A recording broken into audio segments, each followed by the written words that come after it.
جرم الفت کی ہمیں لوگ سزا دیتے ہیں، جرم الفت کی ہمیں لوگ سزا دیتے ہیں، کتنے ناداں ہیں کہ شعلوں کو ہوا دیتے ہیں۔ بحمد اللہ تعالی باطل نے جتنا بھی ہمارے پیارے نبی صلی اللہ علیہ وسلم کی سیرت اور شان کے خلاف گستاخی کرنے کا ارادہ کیا، میرے اللہ نے اتنا ہی زیادہ اہل اسلام کو اپنے پیارے حبیب صلی اللہ علیہ وسلم کے شان، مقام اور مرتبہ کو بلند اور بیان کرنے کے لیے قبول فرمایا۔ آپ صلی اللہ علیہ وسلم کی جو شان ہے یہ ہماری زبان کی محتاج نہیں ہے۔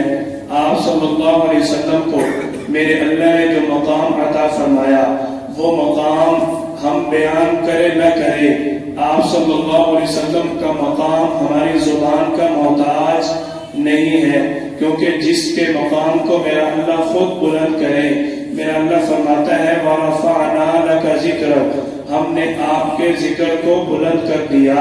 جس کے ذکر کو میرا اللہ بلند کر دے اس کی شان کو، مقام کو، مرتبے کو کوئی نیچا نہیں کر سکتا۔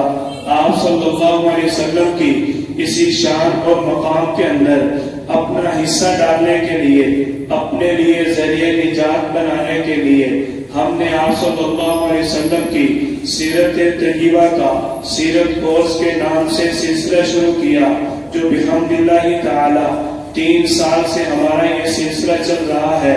ہر سال ہم آپ صلی اللہ علیہ وسلم کی ولادت باسعادت سے لے کر آپ صلی اللہ علیہ وسلم کے وصال مبارک تک آپ کی سیرت طیبہ آپ حضرات کے گوش گزار کرتے ہیں، اور آپ صلی اللہ علیہ وسلم کی محبت میں جھومتے ہوئے آپ کی سیرت طیبہ کے واقعات بیان ہوتے ہیں۔ آپ صلی اللہ علیہ وسلم کی سیرت طیبہ کے حوالے سے آج ہمارا آخری سبق کیا ہے کہ آپ صلی اللہ علیہ وسلم کی ذات کے ساتھ میرے اللہ نے جن ہستیوں کو جوڑا، ان ہستیوں کا مختصر سا تعارف آپ حضرات کے سامنے رکھنا ہے۔ میں نے آپ حضرات کے سامنے سورۃ الاحزاب کی آیت تلاوت کی، جس کے اندر میرے اللہ نے فرمایا کہ اللہ تعالی آپ کے خاندان اہل بیت کو ہر قسم کی ناپاکی سے محفوظ کرتا ہے، اور ہر قسم کی نجاست سے میرا اللہ آپ صلی اللہ علیہ وسلم کے خاندان کو پاک رکھتا ہے۔ آپ صلی اللہ علیہ وسلم کی ازواج مطہرات کا 11 عدد کا شمار سیرت طیبہ کے اندر ملتا ہے، جس میں پہلے نمبر پر آپ صلی اللہ علیہ وسلم کی زوجہ محترمہ، جنہوں نے آپ صلی اللہ علیہ وسلم کا اس وقت ساتھ دیا کہ دنیا آپ کی جان کی دشمن تھی۔ آپ صلی اللہ علیہ وسلم سے حضرت عائشہ رضی اللہ تعالی عنہ نے جب سوال کیا، یا رسول اللہ وہ بوڑھی آپ کو ہر وقت یاد رہتی ہے، آپ صلی اللہ علیہ وسلم نے آپ اپنی پہلی زوجہ محترمہ کی محبت کا اظہار کرتے ہوئے فرماتے ہیں اس بوڑھی خدیجہ نے میرا اس وقت ساتھ دیا جب لوگ میری جان کے دشمن تھے، جب لوگ مجھے پتھر مارتے تھے، جب مجھے کوئی اپنا نہیں اور ہر کوئی بیگانہ سمجھتا تھا۔ آپ صلی اللہ علیہ وسلم کی پہلی زوجہ محترمہ جن کا نام خدیجہ ہے، ان کے والد کا نام خویلد بن اسد ہے، ان کی والدہ کا نام فاطمہ بنت زائد ہے۔ آپ صلی اللہ علیہ وسلم کا دوسرا نکاح حضرت سودا بنت زمعہ رضی اللہ تعالی عنہ کے ساتھ ہوا، جن کے والد محترم کا نام زمعہ ہے، اور یہ آپ صلی اللہ علیہ وسلم کی زوجہ محترمہ دوسرے نمبر پر آپ کے نکاح میں آتی ہیں۔ آپ صلی اللہ علیہ وسلم کے نکاح میں آنے سے پہلے انہوں نے دوسری مرتبہ جو مسلمانوں میں حبشہ کی طرف ہجرت کی تھی، اس ہجرت والے قافلے کے ساتھ واپس آئی۔ آپ صلی اللہ علیہ وسلم کی تیسری زوجہ محترمہ جن کا نام حضرت عائشہ بنت صدیق اکبر رضی اللہ تعالی عنہما ہے، آپ صلی اللہ علیہ وسلم کی یہ واحد بیوی زوجہ محترمہ ہے کہ یہ آپ صلی اللہ علیہ وسلم کے نکاح میں کنواری آئی۔ آپ صلی اللہ علیہ وسلم کی اس زوجہ محترمہ کی اور بھی کئی خصوصیات ہیں جو آپ کی دوسری ازواج کو حاصل نہ تھی۔ یہ سیدنا صدیق اکبر ابو بکر بن ابی قحافہ رضی اللہ تعالی عنہما کی لاڈلی بیٹی ہے۔ آپ صلی اللہ علیہ وسلم کے تیسرے نکاح کے اندر آتی ہیں۔ آپ صلی اللہ علیہ وسلم کی محبت اور الفت میں حضرت عائشہ رضی اللہ تعالی عنہا آپ صلی اللہ علیہ وسلم کی ازواج مطہرات کے سامنے فخر بیان کرتی ہیں کہ مجھے اللہ تعالی نے تمام ازواج مطہرات میں 10 خصوصیات عطا فرمائی جو آپ صلی اللہ علیہ وسلم کی باقی ازواج مطہرات کو حاصل نہ تھی۔ نمبر 1، حضور صلی اللہ علیہ وسلم نے حضرت عائشہ رضی اللہ تعالی عنہ 10 خصوصیات بیان کر رہی ہیں کہ نمبر 1، حضور صلی اللہ علیہ وسلم نے میرے سوا کسی دوسری کنواری عورت کے ساتھ شادی نہیں کی۔ نمبر 2، آپ صلی اللہ علیہ وسلم کے بارے میں حضرت عائشہ رضی اللہ تعالی عنہ فرماتی ہیں کہ میرے سوا آپ صلی اللہ علیہ وسلم کی کسی بیوی اور کسی زوجہ کے بارے میں قرآن کریم کے اندر برات کا حکم نازل نہ ہوا۔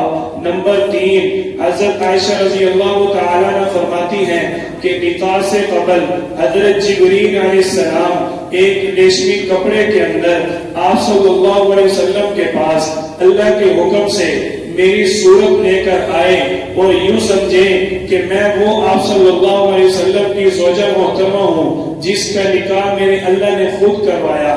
حضرت عائشہ رضی اللہ تعالی عنہ 5ویں خصوصیت بیان فرماتی ہیں کہ حضور صلی اللہ علیہ وسلم اسی برتن میں غسل فرمایا کرتے تھے جس برتن میں میں غسل کرتی تھی۔ باقی ازواج مطہرات کو یہ خصوصیت حاصل نہ تھی۔ آپ صلی اللہ علیہ وسلم کے بارے میں حضرت عائشہ رضی اللہ تعالی عنہ 6ٹھی خصوصیت بیان کرتی ہیں کہ حضور صلی اللہ علیہ وسلم جب گھر کے اندر نماز تہجد ادا فرماتے میں آپ صلی اللہ علیہ وسلم کے سامنے لیٹی ہوتی، آپ صلی اللہ علیہ وسلم پھر بھی اللہ کی طرف رجوع کرتے ہوئے نوافل میں مشغول رہتے۔ حضرت عائشہ رضی اللہ تعالی عنہ 7ویں خصوصیت بیان فرماتی ہیں کہ اللہ تعالی نے مجھے یہ خصوصیت عطا فرمائی کہ میں آپ صلی اللہ علیہ وسلم کی وہ واحد بیوی ہوں کہ میں آپ صلی اللہ علیہ وسلم کے بستر پر موجود ہوتی، کہ میں بستر کے اندر ہوتی، آپ صلی اللہ علیہ وسلم میرے ساتھ ہوتے اور میرے بستر پر اللہ کا قرآن اترتا۔ حضرت عائشہ رضی اللہ تعالی عنہ کتنی شان اور مقام مرتبے کی مالک ہیں۔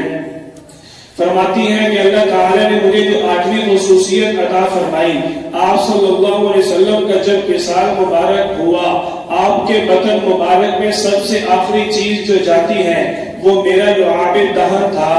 9ویں خصوصیت حضرت عائشہ رضی اللہ تعالی عنہ آپ صلی اللہ علیہ وسلم کے بارے میں بیان فرماتی ہیں کہ آپ صلی اللہ علیہ وسلم کا جب وصال ہوا اس دن باری بھی میری تھی، دن بھی میرا تھا اور سینہ بھی میرا تھا کہ جب آپ صلی اللہ علیہ وسلم کا وصال ہوا نبی کریم صلی اللہ علیہ وسلم میری گود میں تھے۔ آپ صلی اللہ علیہ وسلم کے بارے میں جو اللہ تعالی نے حضرت عائشہ کو اہم اور شان ایسی عطا فرمائی جس کی گواہ آج بھی دنیا ہے۔ حضرت عائشہ رضی اللہ تعالی عنہ فرماتی ہیں اللہ نے مجھے یہ خصوصیت عطا فرمائی کہ میرا جو حجرہ ہے وہ آپ صلی اللہ علیہ وسلم کا روضہ مبارک بنا، آپ صلی اللہ علیہ وسلم کا مدفن بنا۔ نبی کریم صلی اللہ علیہ وسلم کی 4تھی زوجہ محترمہ یہ سیدنا عمر بن خطاب رضی اللہ تعالیٰ عنہ کی صاحبزادی ہیں جن کا نام حضرت حفصہ رضی اللہ تعالیٰ عنہ۔ آپ صلی اللہ علیہ وسلم کی 5ویں زوجہ محترمہ جن کا نام ام سلمہ رضی اللہ تعالیٰ عنہ۔ آپ صلی اللہ علیہ وسلم کی 6ٹھی زوجہ محترمہ حضرت ام حبیبہ رضی اللہ تعالیٰ عنہ، یہ حضرت امیر معاویہ رضی اللہ تعالیٰ عنہ کی بہن اور حضرت ابو سفیان رضی اللہ تعالیٰ عنہ کی صاحبزادی ہے۔ آپ صلی اللہ علیہ وسلم کی یہ زوجہ محترمہ ہے اور امیر المؤمنین حضرت عثمان بن عفان رضی اللہ تعالیٰ عنہ کی یہ پھوپھی ہیں۔ آپ صلی اللہ علیہ وسلم کا 7واں نکاح حضرت زینب بنت جہش رضی اللہ تعالی عنہ کے ساتھ ہوا۔ آپ صلی اللہ علیہ وسلم نے اپنے منہ بولے بیٹے حضرت زید رضی اللہ تعالی عنہ کے طلاق دینے کے بعد جب حضرت زینب سے نکاح کرنے کا ارادہ فرمایا، آپ صلی اللہ علیہ وسلم نے جب حضرت زینب کی طرف نکاح کے لیے پیغام بھیجا، حضرت زینب رضی اللہ تعالی عنہ فرماتی ہیں میں نے اللہ سے دعا مانگی، یا اللہ مجھ سے بہتر اور اچھا فیصلہ کروانا کہ میری طرف آپ کے ایک پیارے پیغمبر کا پیغام نکاح آیا۔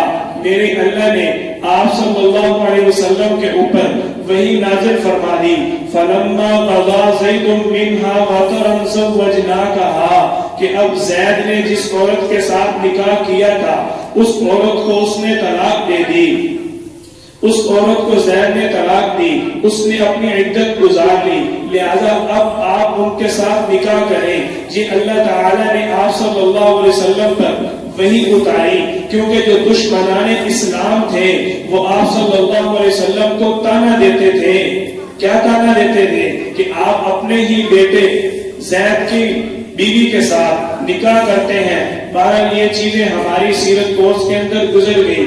آپ صلی اللہ علیہ وسلم کی 9ویں زوجہ محترمہ حضرت زینب بنت خزیمہ رضی اللہ تعالی عنہ، آپ صلی اللہ علیہ وسلم کی 10ویں زوجہ محترمہ حضرت میمونہ رضی اللہ تعالی عنہ، آپ صلی اللہ علیہ وسلم کی 11ویں زوجہ محترمہ حضرت جویریہ رضی اللہ تعالی عنہ، اور آپ صلی اللہ علیہ وسلم کی آخری زوجہ محترمہ کون سی ہے؟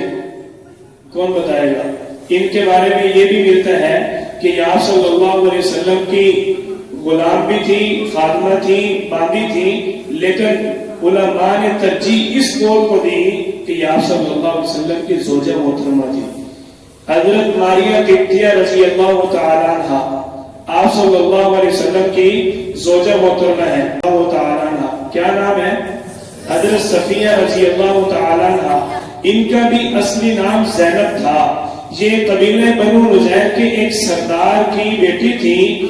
یہ آپ صلی اللہ علیہ وسلم نے جب اس لشکر کے ساتھ جنگ کی، مال غنیمت میں آئی، تو پھر صحابہ کرام نے یہ فیصلہ کیا سردار کی بیٹی ہے تو آپ کے نکاح میں آنی چاہیے۔ آپ صلی اللہ علیہ وسلم کی اولاد نبی کریم صلی اللہ علیہ وسلم کے 3 بیٹے اور 4 بیٹیاں ہیں۔ آپ صلی اللہ علیہ وسلم کے سب سے بڑے بیٹے حضرت قاسم رضی اللہ تعالیٰ عنہ، یہ حضرت خدیجہ رضی اللہ تعالیٰ عنہ کے بطن مبارک سے پیدا ہوئے۔ آپ صلی اللہ علیہ وسلم کے دوسرے صاحبزادے حضرت عبداللہ رضی اللہ تعالیٰ عنہ، یہ وہی ہیں جن کا لقب طیب اور طاہر ہے۔ ان کا نام طیب اور طاہر نہیں ہے، ان کا لقب طیب اور طاہر ہے۔ یہ آپ صلی اللہ علیہ وسلم کو جب اللہ تعالیٰ نے یہ بیٹا عطا فرمایا، بچپن میں ہی ان کا انتقال ہو جاتا ہے۔ آپ صلی اللہ علیہ وسلم کے تیسرے صاحبزادے جن کا نام حضرت ابراہیم رضی اللہ تعالیٰ عنہ ہے، آپ صلی اللہ علیہ وسلم کو اللہ تعالیٰ نے یہ بیٹا حضرت ماریہ قبطیہ رضی اللہ تعالیٰ عنہ کے بطن مبارک سے عطا فرمایا۔ آپ صلی اللہ علیہ وسلم کی 4 صاحبزادیاں ہیں، حضرت زینب رضی اللہ تعالیٰ عنہ، حضرت رقیہ رضی اللہ تعالیٰ عنہ، حضرت ام کلثوم رضی اللہ تعالیٰ عنہ، اور حضرت فاطمہ رضی اللہ تعالیٰ عنہ۔ آپ صلی اللہ علیہ وسلم کے خاندان کا آپ کے سامنے مختصر سا تعارف پیش کیا۔ اب آخری بات آپ حضرات کے سامنے کرتا ہوں جو ہمارے اس کورس کا اصل مقصد اور خلاصہ تھا۔ آپ صلی اللہ علیہ وسلم کو میرے اللہ نے ایسا بنایا، ہم سب کا یہ ایمان ہے کہ ایک مسلمان کا اپنے بارے میں اتنا جاننا ضروری نہیں جتنا کہ آپ صلی اللہ علیہ وسلم کے بارے میں جاننا ضروری ہے۔ جب ہم نے آپ صلی اللہ علیہ وسلم کی سیرت کو پڑھا تو ہم اپنی زندگی کو آپ صلی اللہ علیہ وسلم کی سیرت کے مطابق ڈھالنے کا آج سے ارادہ کریں کہ جب ہم صبح اٹھیں گے تو اٹھنے کی دعا پڑھیں گے، ہم جب گھر سے نکلیں گے گھر سے نکلنے کی دعا پڑھیں گے، ہم بیت الخلاء میں جائیں گے بیت الخلاء میں جانے سے پہلے کی دعا پڑھیں گے. اگر بیت الخلا سے نکلیں گے, بیت الخلا سے نکل کر آپ صلی اللہ علیہ وسلم کی مسنون دعا پڑھیں گے. اگر ہم مسجد میں جائیں گے, مسجد میں داخل ہونے سے پہلے کی آپ صلی اللہ علیہ وسلم کی مسنون دعا پڑھیں گے. مسجد کے اندر مسنون اعمال کی پابندی کریں گے, مسجد سے نکل کر مسنون دعا پڑھیں گے. اگر ہم گھر میں داخل ہوں گے, گھر میں داخل ہونے سے پہلے کی مسنون دعا پڑھیں گے. اگر ہم گھر میں کھانا کھائیں گے, کھانا کھانے سے پہلے آپ صلی اللہ علیہ وسلم کی بتائی ہوئی مسنون دعا پڑھیں گے. اگر ہم بھول جائیں کھانے کے درمیان والی دعا پڑھیں گے. اگر ہم کھانا کھا لیتے ہیں شکر کرتے ہوئے, اللہ تعالیٰ کی تعریف کرتے ہوئے آپ صلی اللہ علیہ وسلم کی بتائی ہوئی مسنون دعا پڑھیں گے. اسی طرح اگر ہم بازار میں جائیں گے تو مسنون طریقہ کا خیال رکھیں گے. جتنی بھی زندگی گزاریں گے ہم آپ صلی اللہ علیہ وسلم کی سنت کے مطابق زندگی گزاریں گے.